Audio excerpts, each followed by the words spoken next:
All right. I just wanted to talk about The Last Prisoner. It's episode one for the Madman's Daily Unequivocal Comedy. It's a Western.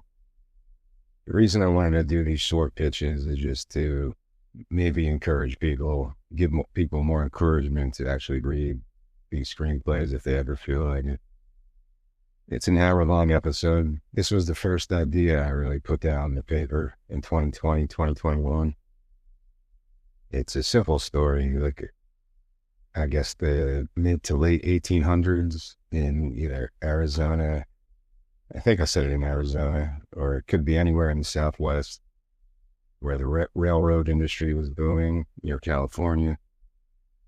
Chinese migrant workers. I just picked Arizona because I think it fit those parameters. The main character, Bowie, he's kind of a con artist, drifter, and he's a medicine man. He sells snake oil to the miners and the local residents. And he's a salesman. He's a fast talker, swindler, and he loves to have sex. He's a lustful guy. He loves drugs. He's just, I don't know, he's just that type of guy. Live fast, die young type of guy. And he ends up in some trouble. I don't want to give stuff away. Like when I do these pitches, I don't want to tell the whole story. But he gets in some trouble with his snake oil salesman activities, and he gets pretty much banished, or he's up for trial to be hanged. But during the transport, it's attacked by Native Americans, and he's forced to flee for his life with two other prisoners chained to him. So from that point on, these three prisoners, one of them's a Native American, one of them is like a big burly barbarian type, if you want to think of like Tex Cobb and Raising Arizona. That's who I kind of picture. And I always pictured Jason Kelsey for some reason when I write this. And he's just a barbarian dude, but he's the best character, in my opinion. He's got the best dialogue and everything. And they're chained together. They have to manage their way. That's pretty much the whole second act. Is how they manage together and the conflicts they have to face.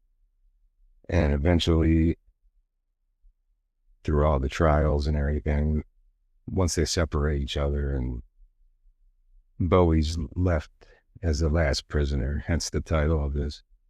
Now, when I first wrote this 3 years ago, somebody said there's a movie already called The Last Prisoner. I looked it up. I think there was one. But I'm pretty sure you could use the same title for books or movies.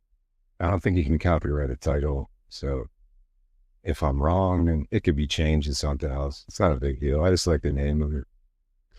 I like the name of The Last Prisoner. So Bowie becomes the last prisoner.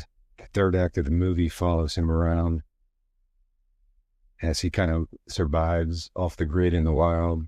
Well, back then there was no grid, I guess.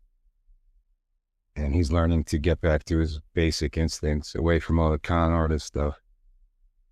And he's finding peace in that. But, I don't want to give the rest of the story away. So if people want to read it, they could have a good experience without knowing the ending already. But I'll say it was heavily influenced by Easy Rider.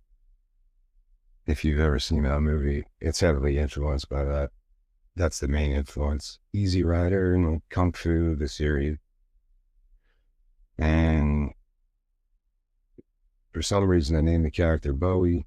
I guess it was kind of a tribute to David Bowie eventually, because I thought it would be cool to get an orchestra to like do a bunch of David Bowie songs, and that would be like the Western soundtrack. You take like 8-10 of his songs, David Bowie songs, and you turn them into like Western type of classical music. That's basically everything. I'll keep these videos short to like 5 minutes each. And yeah, that's pretty much it. If you enjoy Western stuff, you'll probably like this one because it's a lot of the cliche stuff, but there's a twist to it as well.